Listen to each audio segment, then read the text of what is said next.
Radius.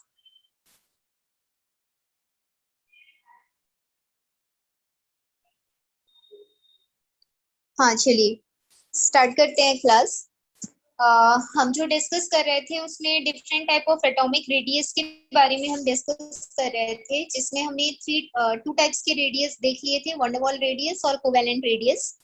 और आज हमको डिस्कस करना था कि रेडियस में पीरियोडिसिटी कैसे देखने को मिलती है। तो देखो पीरियोडिसिटी कैसे देखने को मिलती है, तो पीरियोडिसिटी में आप दो ही कैरेक्टर पढ़ोगे। दो कैरेक्टर में से एक कैरेक्टर आपका क्या होगा कि सबसे पहले आपको देखना क्या होगा कि पीरियड्स में क्या चेंज होता है इन अ पीरियोडिक टेबल, और दूसरा आपको देखना होगा ग्रुप्स में क्या चेंज होता है। ठीक है, तो अगर पीरियड्स की बात की जाए तो पीरियड्स में जो हॉरिजॉन्टल लाइंस होते हैं उन्हीं को हम पीरियड के फॉर्म पे इंडिकेट करते हैं। तो जो एटॉमिक रेडियस होता है, ठीक है, अगर आप कहाँ जाते जाओगे, टॉप टू बॉटम आते जाओगे,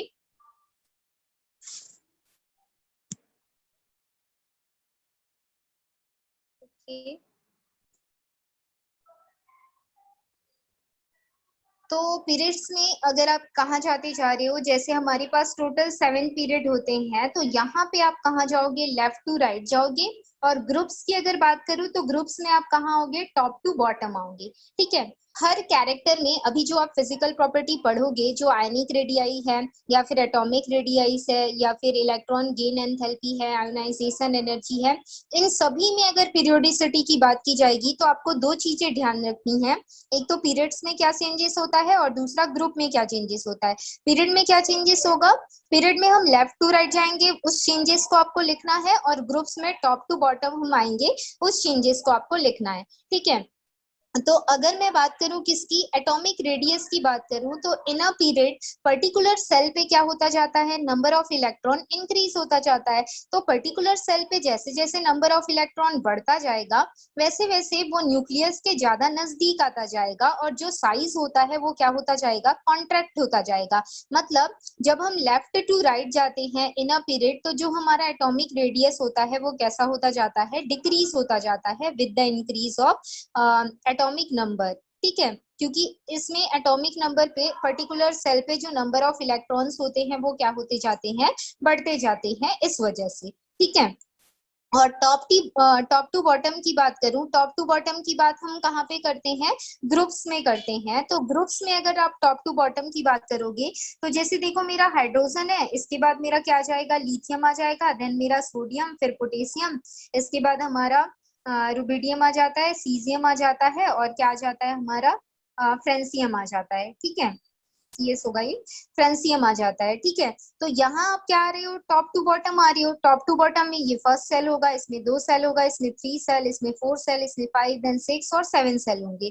तो 7 सेल बढ़ते जा रहे हैं, तो न्यूक्लियस से उनका डिस्टेंस क्या होता जा रहा है, बढ़ता जा रहा है। इसका मतलब ये है कि एटॉमिक रेडियस की अगर ग्रुप में बात की जाए, तो ग्रुप में अगर हम टॉप टू बॉटम आते जाएंगे, तो जो एटॉमिक रेडियस है पर्टिकुलर एटम का, वो क्या होता जाएगा, इंक्रीज होता जाएगा with the increase of number of shells. ठीक है, और पीरियड की बात करें तो पीरियड में जैसे जैसे हम लेफ्ट टू राइट जाते हैं वैसे वैसे क्या होता जाता है, एटॉमिक रेडियस हमारा डिक्रीज होता जाता है, because atomic number of any element are increase in a particular shell. ठीक है, तो ये हमारा पीरियोडिसिटी जो प्रॉपर्टी होती है किसकी, एटॉमिक रेडियस की, उसके बारे में हो जाता है। ठीक है, नेक्स्ट टॉपिक हम देखते हैं हमारा क्या हमको गिव किया गया है। कहीं पर भी अगर आपको पीरियोडिसिटी बोल के पूछा जाएगा तो यही दो कैरेक्टर आपको लिखने हैं, एक तो पीरियड बेस्ड लिखना है और दूसरा ग्रुप बेस्ड लिखना है। और जैसे मैंने आपको नंबर ऑफ सेल्स के बारे में बताया, और साथ में टॉप टू बॉटम में पर्टिकुलर जो हमारा नंबर ऑफ सेल्स होता है वो बढ़ता जाता है, और लेफ्ट टू राइट में पर्टिकुलर सेल पे नंबर ऑफ इलेक्ट्रॉन क्या होते जाते हैं, इंक्रीज होते जाते हैं। ये दो आपको एज अ रीजन या एक्सप्लेनेशन लिखना है, और बाकी के जो डिक्रीज और इंक्रीज का प्रोसेस मैंने बताया वो पीरियोडिसिटी में कैसे चेंजेस आता है उसके बारे में लिखना है, उससे ज्यादा आपको कुछ भी नहीं लिखना है पीरियोडिसिटी में। ठीक है, नेक्स्ट यहाँ पे कैरेक्टर बताया गया है, आप सभी को दिख रहा है। रेडियस का हमारा टाइप है मेटेलिक और क्रिस्टल रेडियस। तो उसके नाम से ही पता चल रहा है कि मेटेलिक रेडियस किन के बीच में होगा, जो हमारे मेटल एटम होते हैं उन मेटल एटम्स के बीच में जो हमारा डिस्टेंस होगा, और उस डिस्टेंस का आप क्या कर दोगे, ये एक एटम है मेरा, ये एक एटम है, और ये दोनों कौन से एटम है, मेटल एटम है। जैसे ये भी सोडियम मेटल है और ये भी सोडियम मेटल है, और इन दोनों के बीच का जो डिस्टेंस होता है उस डिस्टेंस का हम क्या कर देते हैं, हाफ कर देते हैं। तो उस डिस्टेंस का हाफ करने के बाद जो वैल्यू हमको मिलती है दैट इज कॉल्ड, उसको हम किस फॉर्म पे इंडिकेट करते हैं, मेटेलिक रेडियस के फॉर्म पे इंडिकेट करते हैं। ठीक है, टू मेटेलिक एटम्स के बीच का जो डिस्टेंस होता है उसका अगर हम हाफ करते हैं तो जो डिस्टेंस हमको अपीयर होता है उसको मेटेलिक रेडियस या फिर क्रिस्टल रेडियस बोला जाता है। क्रिस्टल रेडियस इस वजह से बोला जाता है क्योंकि ये मेटल्स जो होते हैं वो metallic bond as a crystalline form ही क्या कर सकते हैं, जनरेट कर सकते हैं, इस वजह से। ठीक है, इस बात को याद रखिएगा कि जो भी हमारे मेटल एटम्स होते हैं वो सारे के सारे मेटल एटम्स मेटेलिक रेडियस को रिप्रेजेंट करते हैं, ऐसा नहीं है। ऐसे मेटल या क्रिस्टलाइन मेटल का स्ट्रक्चर जिसमें उनका कोऑर्डिनेशन नंबर कितना होता है, कोऑर्डिनेशन नंबर 12 होता है। इसके बारे में आगे आप पढ़ोगे। कोऑर्डिनेशन नंबर जो 12 रिप्रेजेंट करते हैं वही मेटल एटम हमको क्या देते हैं, मेटेलिक या क्रिस्टल रेडियस क्या करती है, गिव है। ठीक है, अब दो मेटल एटम के बीच का जो डिस्टेंस है उसका मैंने क्या कर दिया, हाफ कर दिया। अब इसमें कंपेयर करने को बोला जा रहा है कि जो मेटेलिक रेडियस है वो हमारा मोर होता है या जो कोवेलेंट रेडियस है वो मोर होता है।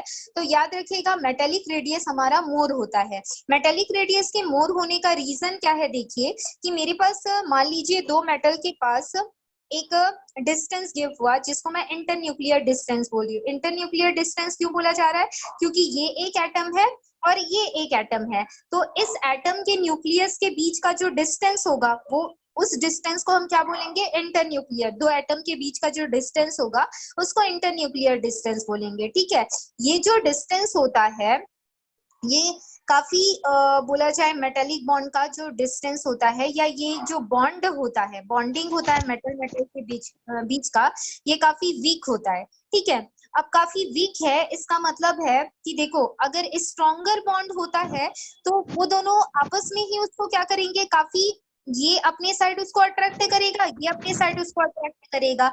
तो इस अट्रैक्ट करने के मतलब वर्क में वो क्या करते जाएंगे, पास आते जाएंगे, और जैसे जैसे वो पास आते जाएंगे ये जो डिस्टेंस है ये कम होता जाएगा। मतलब अगर बॉन्ड स्ट्रांग होता है, इस बात को समझिएगा, अगर बॉन्ड स्ट्रांग होता है तो उस टाइम पर जो डिस्टेंस जनरेट होता है वो लेस होता है। लेकिन अगर बॉन्ड मेरा क्या वीक हो तो उस टाइम पर जो डिस्टेंस जनरेट होता है वो डिस्टेंस मेरा क्या होता है, मोर होता है। ठीक है, तो इस वजह से जब हम मेटेलिक और कोवेलेंट रेडियस दोनों में क्या करते हैं, कंपेयर करते हैं, तो जो हमारा मेटेलिक रेडियस होता है वो वीक होता है और जो कोवेलेंट रेडियस होता है वो स्ट्रांग होता है। कोवेलेंट रेडियस स्ट्रांग होने की वजह से उसका जो रेडियस हमारा बॉन्ड वजह से उसका रेडियस कम हो जाएगा, और मेटल का जो इंटरन्यूक्लियर डिस्टेंस है वो वीक होने की वजह से उसका जो रेडियस होगा वो क्या हो जाएगा, ज्यादा हो जाएगा। ठीक है, इस बात को याद रखिएगा। रोहित अपना माइक ऑफ करो।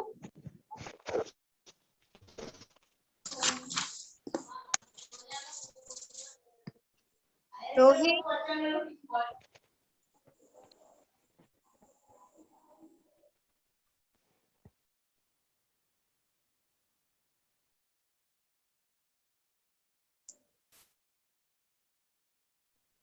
चलिए, तो मेटेलिक रेडियस हमारा क्या हो जाएगा, मोर, मतलब ज्यादा हो जाएगा, और जो हमारा कोवेलेंट रेडियस है वो क्या हो जाएगा, लेस हो जाएगा।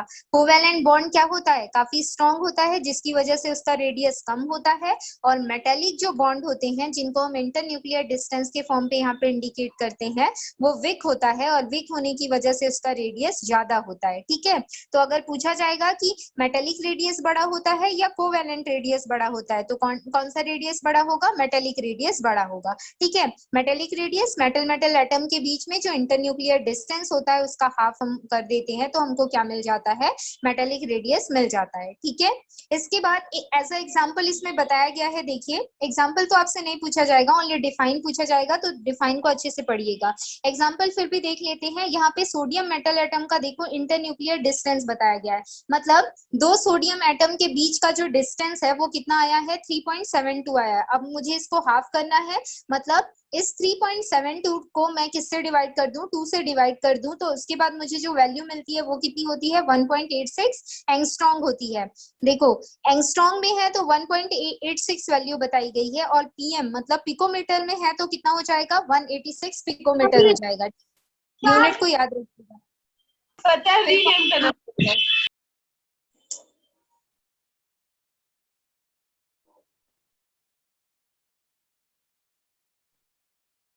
ठीक है, तो ये हमारा क्या हो जाता है, मेटेलिक रेडियस हो जाता है। तो आई थिंक आपको क्लियर हो गया होगा कि मेटेलिक रेडियस कैसे होता है। इसको हम क्रिस्टल रेडियस क्यों बोलते हैं, क्योंकि मेटल का जो स्ट्रक्चर मिलता है जिनमें मेटेलिक बॉन्ड प्रेजेंट होता है वो क्रिस्टल फॉर्म पे होता है, इस वजह से। ठीक है, नेक्स्ट यहाँ पे ये बताया जा रहा है कि हमारे पास 3 रेडियस हमने पढ़े, एक वंडरवॉल रेडियस, एक मेटेलिक रेडियस और एक कोवेलेंट रेडियस। अगर तीनों का आपको ऑर्डर लिखने बोला जाए, कभी कभी डिफाइन ना पूछा जाके आपको 2 मार्क्स या 1 मार्क्स का ऑर्डर पूछा जा सकता है। तो वंडरवॉल रेडियस हमने देखा था किस टाइप में होता है, मॉलिक्यूल्स के नेबर एटम के बीच में ये रेडियस होता है, उसका हाफ कर दो तो आपको वंडरवॉल रेडियस मिल जाता है, आपने देखा था। तो देखिए अगर तीनों के रेडियस की बात की जाए तो सबसे ज्यादा रेडियस किसका होता है पूछा जाएगा, तो सबसे ज्यादा रेडियस हमारा किसका होता है, वंडरवॉल रेडियस होता है, उसके बाद मेटेलिक रेडियस होता है, और सबसे कम रेडियस किसका होता है, कोवेलेंट रेडियस। इससे ये बात पता चलती है कि अगर किसी एटम या मॉलिक्यूल के बीच में वंडरवॉल बॉन्ड प्रेजेंट है तो वो क्या होगा, वीक होता है, और मेटेलिक बॉन्ड प्रेजेंट है तो वो उससे स्ट्रॉन्ग होता है, और अगर कोवेलेंट बॉन्ड प्रेजेंट है तो वो सबसे ज्यादा स्ट्रॉन्ग होता है। ठीक है, तो इस रेडियस के ऑर्डर के बेसिस पे हम बॉन्ड का ऑर्डर भी क्या कर सकते हैं, पता कर सकते हैं कि कौन बॉन्ड ज्यादा स्ट्रॉन्ग है। जो ज्यादा स्ट्रॉन्ग होता है उसका रेडियस कम होता है, और जो कम स्ट्रॉन्ग होता है उसका रेडियस ज्यादा होता है। ठीक है, तो यहाँ पर वंडरवॉल रेडियस हमारा सबसे ज्यादा है, मतलब जो वंडरवॉल बॉन्ड्स फॉर्म होते हैं वो सबसे ज्यादा वीक होते हैं। उसके बाद मेटेलिक रेडियस है तो वो उससे थोड़े ज्यादा मजबूत होते हैं, और कोवेलेंट रेडियस सबसे ज्यादा स्ट्रॉन्ग होते हैं। ठीक है, नेक्स्ट यहाँ पे टॉपिक बताया गया है आयनिक रेडियाई का। ठीक है, आयनिक रेडियाई क्या होता है, देखिए आयनिक रेडियाई को देखने से पहले हमने एटॉमिक रेडियाई के बारे में डिस्कस कर लिया था। ठीक है, तो अब मान लीजिए मेरे पास ये एक सोडियम मेटल है, सोडियम मेटल का एटॉमिक नंबर होता है 11, कॉन्फ़िगरेशन करेंगे तो क्या आ जाएगा, 281 आ जाएगा। अब सपोज देखो यहाँ पे मेरे पास कितना सेल प्रेजेंट है, 3 सेल प्रेजेंट है, और सेंटर पे क्या है, न्यूक्लियस प्रेजेंट है। तो यहाँ से यहाँ तक का ये क्या हो जाएगा, इसका डिस्टेंस हो जाएगा, मतलब अभी इसका रेडियस ये है। अब मैंने क्या किया, ये तो नॉर्मल मेटल का है, यहाँ से मैं इस एक इलेक्ट्रॉन को क्या कर देती हूँ, रिमूव कर देती हूँ। तो जैसे ही मैंने एक इलेक्ट्रॉन को इससे रिमूव किया, सोडियम पर कौन सा चार्जेस आ गया, पॉजिटिव चार्जेस आ गया। ठीक है, जैसे ही सोडियम पर पॉजिटिव चार्जेस आया, अब इसका कॉन्फ़िगरेशन क्या हो जाएगा, 2 और 8 हो जाएगा। सेंटर पे न्यूक्लियस है, first shell then second shell. अब रेडियस कितना मिला, इतना मिला। ठीक है, तो पहले रेडियस मेरा इतना ज्यादा था, मतलब पहले रेडियस ज्यादा था, और फिर जैसे ही मैंने उसको आयन में कन्वर्ट किया, रेडियस क्या हो गया, कम हो गया। इसका मतलब ये होता है कि अगर मैं कैटायन रेडियस की बात करूं, यहाँ पे आयनिक रेडियस बोला जा रहा है, तो आयन आपका 2 टाइप का हो सकता है, एक कैटायन हो सकता है और एक एनायन हो सकता है। ठीक है, तो कैटायन मतलब ऐसे मेटल एटम जो कि कैटायन को फॉर्म करते हैं, अगर उसके रेडियस की बात की जाए तो जैसे ही हम इलेक्ट्रॉन को उससे रिमूव करते हैं तो उसके जो ऑर्बिटल्स होते हैं वो क्या कर जाते हैं, कॉन्ट्रैक्ट कर जाते हैं, और जैसे ही ऑर्बिटल कॉन्ट्रैक्ट कर गए उनकी साइज क्या हो जाएगी, स्मॉल हो जाएगी। ठीक है, तो एटम के कंपैरिजन में जो हमारा आयनिक रेडियस होता है वो ज्यादा स्मॉल होता है, और अगर मैं लेफ्ट टू राइट जाऊंगी तो ये डिक्रीज होता जाएगा। ठीक, अब बात करते हैं एनायंस की। तो एनायंस में मैं किसका एग्जांपल ले लूं, क्लोरीन का एग्जांपल ले लूं। एग्जाम में भी अगर आपको पूछा जाएगा तो आप सोडियम या फिर क्लोरीन का एग्जांपल दे सकते हैं, या फिर कोई अदर मेटल एटम या नॉन मेटल एटम आपको इजी लगता है तो आप उसका एग्जांपल भी दे सकते हो। Cl की बात करते हैं, तो यहाँ पे क्या है, 287 है। ठीक है, अब इसकी गेन करने की इंस्टेबिलिटी है क्योंकि ये नेगेटिव आयन बनाता है। तो देखो पहले इसके पास इलेक्ट्रॉन थे 2, 8 और 7, इसके पास 3 ही सेल था और इस 3 सेल में एक इलेक्ट्रॉन मैंने क्या किया, फिर से एक्सेप्ट कर लिया। अब देखो यहाँ पे जैसे ही एक इलेक्ट्रॉन आएगा इसका कॉन्फ़िगरेशन क्या हो जाएगा, 2, 8, 8 हो जाएगा। लेकिन हमने एक बात और देखा था कि होता क्या है, अगर मेरा जो सेल का कॉन्फ़िगरेशन है वो क्या है, हाफ फिल्ड है या फुल फिल्ड है, इस बात को याद रखिएगा। सेकंड चैप्टर में आपने इसके बारे में पढ़ा है, सिमेट्री और अनसिमेट्री। ठीक है, जैसे इस कॉन्फ़िगरेशन के बारे में मुझे पूछा जाएगा तो ये क्या है, अनसिमेट्रिकल है। इसको मैं क्या बोलूंगी, अनसिमेट्रिकल। इस टर्म को समझिएगा, अनसिमेट्रिकल। और इस कॉन्फ़िगरेशन के बारे में मुझे पूछा जाएगा तो ये कैसा है, सिमेट्रिकल है। ठीक है, और हाफ फिल्ड होता तो भी मैं उसको क्या बोलती, सिमेट्रिकल बोलती। इस बात को याद रखना। मतलब जब कोई भी इलेक्ट्रॉनिक कॉन्फ़िगरेशन फुल फिल्ड हो या हाफ फिल्ड हो तो उसको सिमेट्रिकल कॉन्फ़िगरेशन बोला जाता है, और उसके अलावा कोई अदर नंबर वहां पे रिप्रेजेंट हो रहा है तो उसको हम क्या बोलते हैं, अनसिमेट्रिकल बोलते हैं। इस बात को याद रखिएगा। ठीक है, तो अगर एनायन फॉर्म हो रहा है और एनायन फॉर्म होने के बाद कोई सिमेट्रिकल कॉन्फ़िगरेशन होता है तो इस टाइम पर नंबर ऑफ इलेक्ट्रॉन तो इंक्रीज हो गए, लेकिन पहले 287 था, 287 था, मतलब ये अनस्टेबल था या अनसिमेट्रिकल था, तो न्यूक्लियस से इसका डिस्टेंस ज्यादा था। इस बात को समझिएगा। लेकिन जैसे ही ये फुलफिल्ड हो गया, दैट मीन्स एक स्टेबिलिटी को इसने अचीव कर लिया, जिसकी वजह से जो न्यूक्लियस के साइड पे है ये क्या हो जाएगा, अट्रैक्ट हो जाएगा। और जैसे ही न्यूक्लियस के साइज पे ये अट्रैक्ट हो जाएगा, इसकी साइज क्या हो जाएगी, थोड़ी सी कॉन्ट्रैक्ट हो जाएगी, ऐसे आप समझ सकते हो। ठीक, लेकिन अगर स्क्रीनिंग इफेक्ट के बेस पे अगर आपसे पूछा जाएगा तो स्क्रीनिंग इफेक्ट में क्या होता है कि दो सेल के बीच में अगर इलेक्ट्रॉन प्रेजेंट है, क्वेश्चन को ध्यान से पढ़िएगा तब सॉल्व कीजिएगा। अगर सिमेट्री के बेस पे पूछा जाएगा तो साइज क्या हो रही है, आयनिक रेडियाई का जो साइज है वो Cl, और Cl आयन का, तो Cl आयन का क्या हो जाएगा, डिक्रीज हो जाएगा on the basis of symmetry. ठीक है, मतलब कम हो जाएगा, श्रिंक हो जाएगा, क्योंकि उसका लास्ट सेल कंप्लीट हो रहा है तो वो कॉन्ट्रैक्ट कर जाएगा। ठीक, लेकिन अगर स्क्रीनिंग इफेक्ट के बेसिस पे पूछा जाए तो Cl और Cl माइनस में इस Cl माइनस का जो साइज है वो क्या हो जाएगा, इंक्रीज हो जाएगा। इस बात को याद रखिएगा। क्यों ऐसा होगा, तो देखो मेरे पास एक सेल है और इस सेल में भी इलेक्ट्रॉन प्रेजेंट है, इस सेल में भी इलेक्ट्रॉन प्रेजेंट है। ठीक, अभी मेरे पास 4 इलेक्ट्रॉन हैं जो कि रिपल्सन कर रहे हैं, और इसके बाद एक इलेक्ट्रॉन मैंने इसमें गेन करा दिया, तो यहाँ पे 4 है और यहाँ पे मान लीजिए मेरे 5 इलेक्ट्रॉन हो गए। तो इस टाइम पर इनके बीच का रिपल्सन क्या हो गया, और ज्यादा बढ़ गया। अब रिपल्सन बढ़ गया तो पहले ये थोड़े पास पास थे, लेकिन रिपल्सन बढ़ने के बाद और ज्यादा क्या हो गए, दूर दूर चले गए। तो न्यूक्लियस से इसका साइज क्या हो जाएगा, बढ़ जाएगा। दैट मीन्स उसका रेडियाई क्या हो गया, बढ़ गया ना। तो स्क्रीनिंग इफेक्ट के बेसिस पे अगर पूछा जाता है तो Cl नेगेटिव का आयनिक रेडियाई जो होता है वो ग्रेटर देन होता है किससे, क्लोरीन एटम से। लेकिन on the basis of symmetry अगर पूछा जाए तो आप क्या बोलोगे कि उसका जो रेडियाई होता है वो क्या होता जाएगा, डिक्रीज होता जाएगा। ठीक, इसके बाद नेक्स्ट यहाँ पे टॉपिक जो बताया गया है उसके बारे में देखते हैं। हाँ, इसमें नेक्स्ट टॉपिक पीरियोडिसिटी बताई गई है। तो मुझे बताइए कि जो आयनिक रेडियाई होगा वो ग्रुप में किस टाइप के चेंजेस को रिप्रेजेंट करेगा और पीरियड में किस टाइप के चेंजेस को रिप्रेजेंट करेगा, बताइए।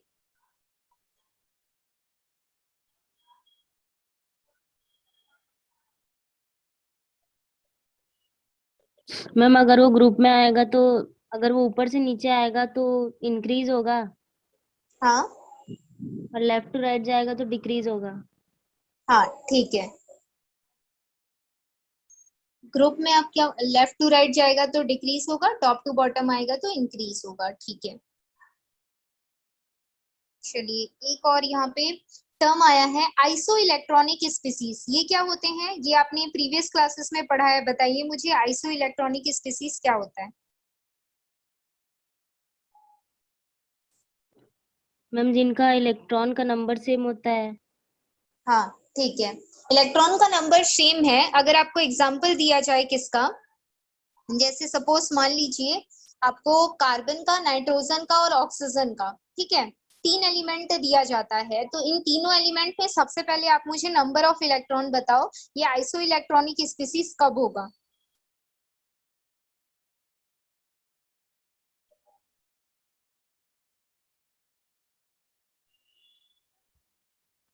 मैम तीनों में नंबर ऑफ इलेक्ट्रॉन सी में 6 होंगे, एन में 6 7 एंड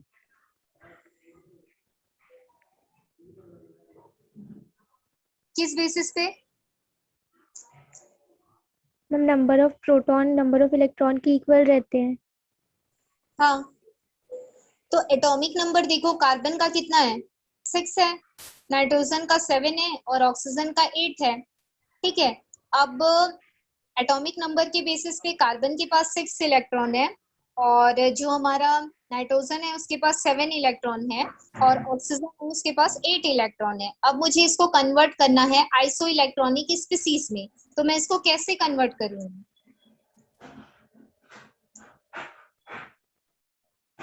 बताइए।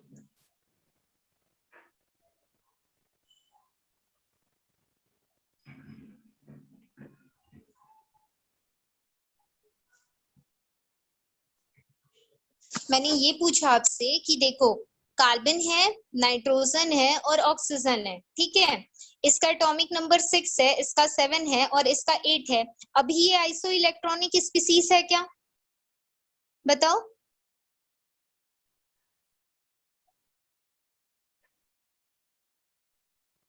नो मैम अभी नहीं होंगी। हाँ, अभी नहीं है, ठीक है। और अब आपको बोला जाएगा कि आप इसको आइसो इलेक्ट्रॉनिक स्पीसीज में कन्वर्ट करो। आइसो इलेक्ट्रॉनिक स्पीसीज मतलब ऐसे एटम जो कि सेम नंबर ऑफ इलेक्ट्रॉन को क्या करते हैं, अपने पास रखते हैं। तो जितने नंबर ऑफ इलेक्ट्रॉन्स इसके पास हैं उतने नंबर ऑफ इलेक्ट्रॉन्स इसके पास भी होने चाहिए, उसके पास भी होने चाहिए। तो ये करने के लिए मुझे करना क्या होगा, ये बताइए।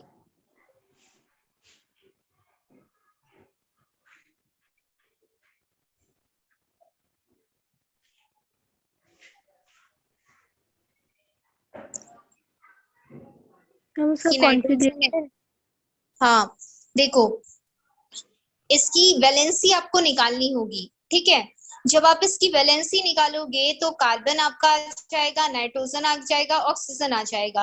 हम सभी जानते हैं इसकी वैलेंसी -2 होती है, इसकी -3 होती है और इसकी -4 या +4 वो बेस्ड होती है कि वो किससे रिएक्ट कर रहा है। जैसे CH4 से रिएक्ट कर रहा है तो ये H यहाँ पे इलेक्ट्रोपॉजिटिव है तो कार्बन क्या हो जाएगा, इलेक्ट्रोनेगेटिव हो जाएगा। तो इस टाइम पर इसके पास -4 चार्जेस है, ये मान के चलूंगी मैं। और जैसे मैंने CCl4 बनाया तो Cl मेरा क्या होता है, इलेक्ट्रोनेगेटिव कैरेक्टर का होता है। तो इस टाइम पर मेरा जो कार्बन है वो क्या हो जाएगा, इलेक्ट्रोपॉजिटिव कैरेक्टर का।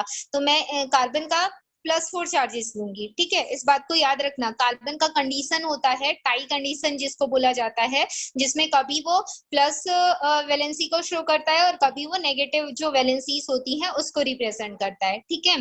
वो डिपेंड करता है कि उसके साथ कौन रिएक्ट कर रहा है। तो अब देखो, इसका वैलेंसी -2 होता है, इस बेस पे इसके पास ऑलरेडी कितना इलेक्ट्रॉन प्रेजेंट है, 8 इलेक्ट्रॉन प्रेजेंट है। अगर मैंने O2- लिखा है, O-2 लिखा है, तो इसका मतलब ये है कि इसने 2 इलेक्ट्रॉन को क्या किया है, गेन किया है। तो 8 इलेक्ट्रॉन तो इसके पास ऑलरेडी है, ठीक है। और जब ये 2 इलेक्ट्रॉन को गेन करेगा तो टोटल कितने हो जाएंगे, इसके पास 10 इलेक्ट्रॉन हो जाएंगे। सेम एज ऐसे ही नाइट्रोजन, नाइट्रोजन के पास 7 इलेक्ट्रॉन है, ठीक। 7 को मुझे क्या करना है, इसको आइसो इलेक्ट्रॉनिक करना है। तो ये कितने इलेक्ट्रॉन को गेन करेगा, 3 इलेक्ट्रॉन को गेन करेगा। तो इसके पास भी इलेक्ट्रॉन कितने हो जाएंगे, 10 हो जाएंगे। वैसे ही कार्बन, कार्बन के पास कितने होते हैं, लगभग 6 इलेक्ट्रॉन होते हैं। इसको 10 में कन्वर्ट करना है तो इसको कितनी वैलेंसी देनी होगी, टोटल 4 वैलेंसी देनी होगी। तो 6 + 4 करोगे तो कितना हो जाएगा, 10 हो जाएगा। आइसो इलेक्ट्रॉनिक स्पीसीज का मतलब है कि जो भी एलिमेंट आपको गिव किया गया है उन एलिमेंट पे जो नंबर ऑफ इलेक्ट्रॉन्स है वो क्या होने चाहिए, इक्वल होने चाहिए। अगर नंबर ऑफ इलेक्ट्रॉन्स उसमें इक्वल हो गए दैट मींस वो आइसो इलेक्ट्रॉनिक स्पीसीज में कन्वर्ट हो गया। अब मुझे पूछा जाता है कि इन आइसो इलेक्ट्रॉनिक स्पीसीज किसका आयनिक रेडियस ज्यादा है, कार्बन का ज्यादा है, नाइट्रोजन का ज्यादा है या ऑक्सीजन का ज्यादा है, ठीक है।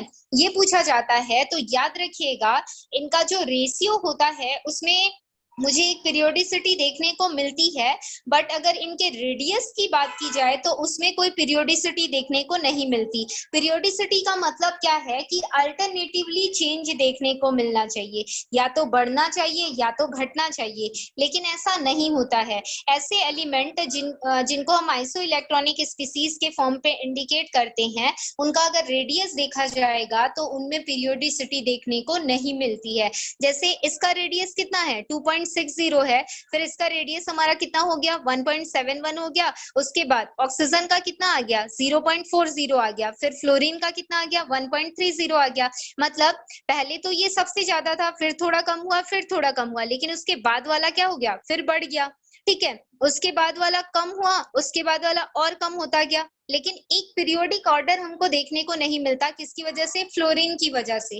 तो इसका मेन मोटिव क्या है कि हम ये तो बोल सकते हैं कि जब हम पीरियोडिक टेबल में लेफ्ट टू राइट जाते हैं इन दी आइसो इलेक्ट्रॉनिक सिस्टम, तो रेडियस क्या होता जाता है, पूरे एलिमेंट का डिक्रीज होता जाता है। लेकिन ये जो डिक्रीज टर्म है परफेक्ट नहीं हो सकता, बिकॉज एक एक्चुअल चेंजेस को वो रिप्रेजेंट नहीं करता। बीच में फ्लोरीन का जो वैल्यू होता है, हमारी फ्लोरीन ना बोला जाए, ऑक्सीजन का जो वैल्यू होता है वो कितना आ जाता है, 0.40 आ जाता है, जिसकी वजह से।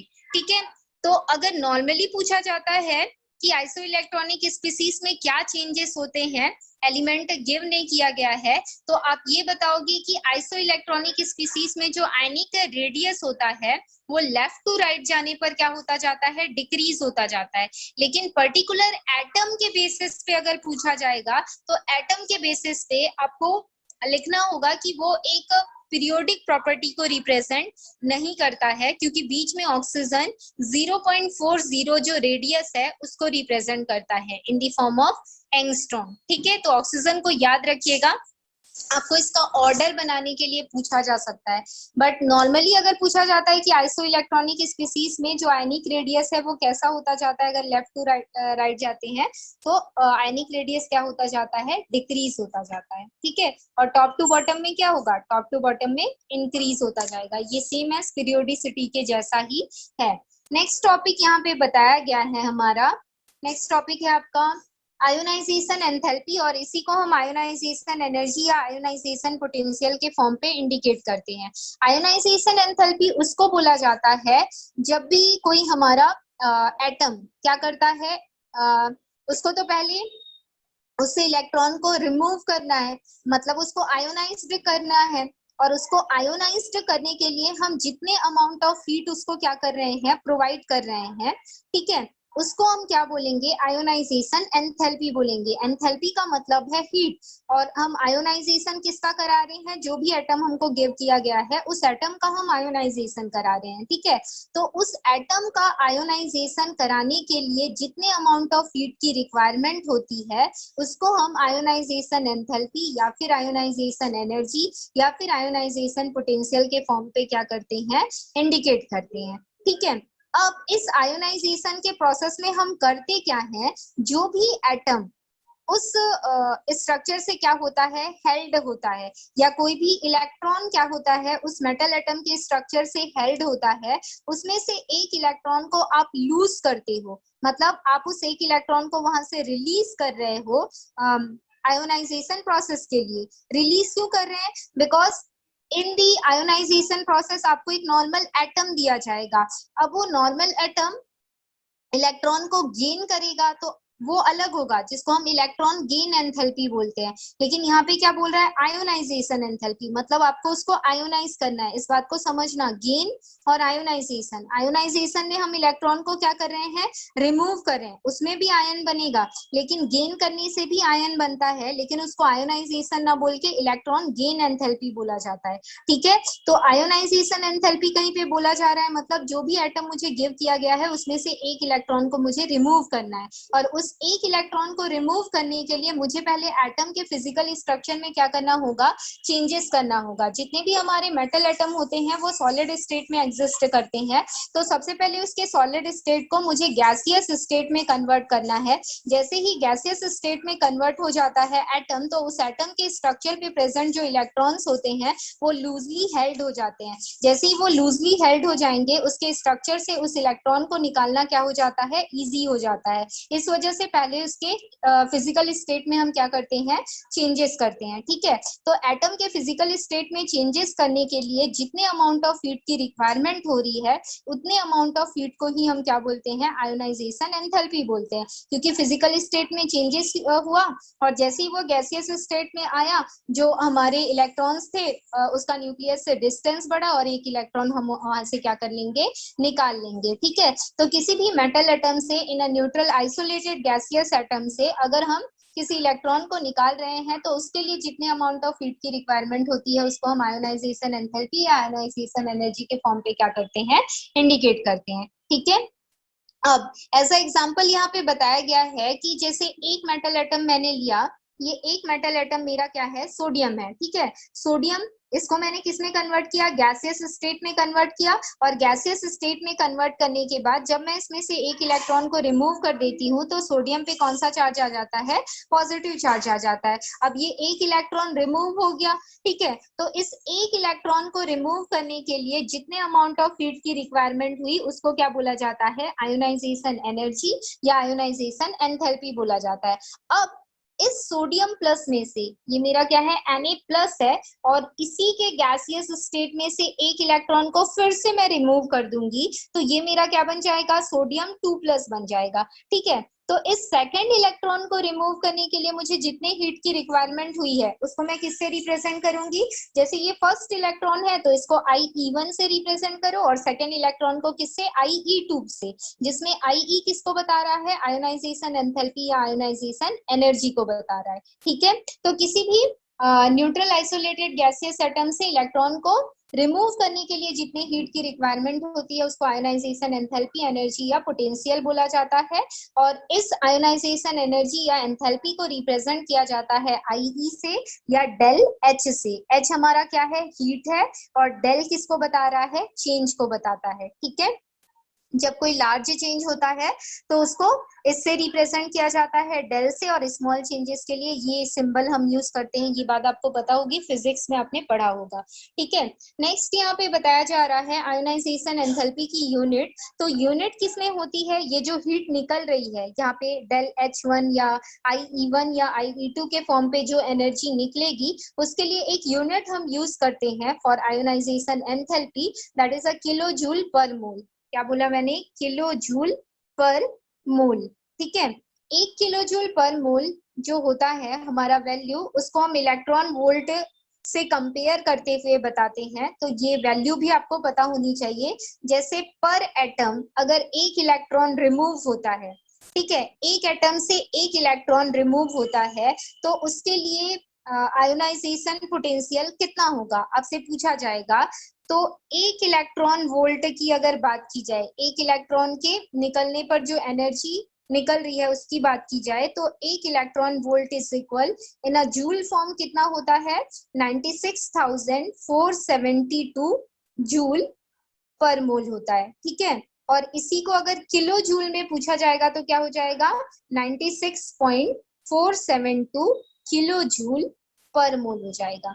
ठीक है, ये एक एटम से एक इलेक्ट्रॉन के निकलने की वैल्यू को बता रहा है कि इतने अमाउंट ऑफ हीट की हमको रिक्वायरमेंट होती है एक एटम से एक इलेक्ट्रॉन को निकालने के लिए। अब सेकेंड एटम के लिए पूछा जाएगा तो मैं से उसको क्या कर दूंगी, मल्टीप्लाई कर दूंगी, तो मुझे सेकेंड इलेक्ट्रॉन के लिए पता चल जाएगा। ऐसे ही थर्ड इलेक्ट्रॉन के लिए, फोर्थ इलेक्ट्रॉन के लिए, मतलब एक वैल्यू अगर पता होगी तो हम दूसरी तीसरी ऐसी जितनी भी इलेक्ट्रॉन्स निकाल रहे हैं उस वैल्यू को हम क्या कर सकते हैं, पता कर सकते हैं। ठीक है, तो ये हमारा हो जाता है क्या, electron gain enthalpy. Next topic यहाँ पे बताया गया है factors of ionization energy, ionization potential. ठीक है। नेक्स्ट टॉपिक यहाँ पे बताया गया है factors affecting the ionization energy. कौन कौन से फैक्टर्स अफेक्ट करते हैं आयोनाइजेशन एनर्जी को? तो सबसे पहला फैक्टर बताया गया है साइज ऑफ एटम और आयन।